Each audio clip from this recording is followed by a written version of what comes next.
দুই দফা বড় মূল্যবৃদ্ধির পর অবশেষে কিছুটা কমল এলপি গ্যাসের দাম। ভোক্তা পর্যায়ে ১২ কেজি সিলিন্ডারের দাম ৫৫ টাকা কমিয়েছে বাংলাদেশ এনার্জি রেগুলেটরি কমিশন বা বিইআরসি। একই সঙ্গে কমানো হয়েছে অটো গ্যাসের দামও।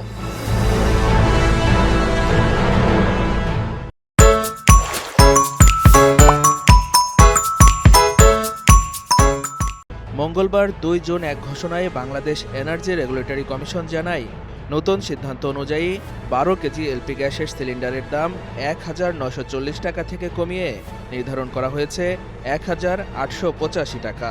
অর্থাৎ প্রতি সিলিন্ডারে ভোক্তারা এখন ৫৫ টাকা কম দামে গ্যাস কিনতে পারবেন। নতুন এই মূল্যহার ঘোষণা হওয়ার সঙ্গে সঙ্গেই কার্যকর হয়েছে বলে জানিয়েছে তারা। শুধু এলপি গ্যাস নয়, কমানো হয়েছে যানবাহনে ব্যবহৃত অটো গ্যাসের দামও। প্রতি লিটার অটো গ্যাসের মূল্য ৮৯ টাকা ৫০ পয়সা থেকে কমিয়ে ৮৬ টাকা ৯৩ পয়সা নির্ধারণ করা হয়েছে।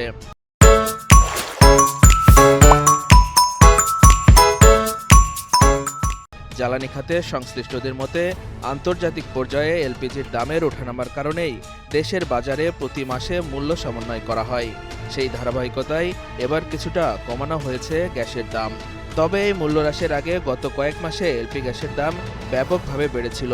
সবশেষ গত ১৯ এপ্রিল ১২ কেজি সিলিন্ডারের দাম এক ধাক্কায় ২১২ টাকা বাড়িয়ে ১,৯৪০ টাকা হয়। এর আগে ২ এপ্রিল একই সিলিন্ডারের দাম ৩৮৭ টাকা বাড়িয়ে নির্ধারণ করা হয়েছিল ১,৭২৭ টাকা। অর্থাৎ মাত্র ১৭ দিনের ব্যবধানে দুই দফায় ১২ কেজি সিলিন্ডারের দাম মোট বেড়েছিল ৫৯৯ টাকা।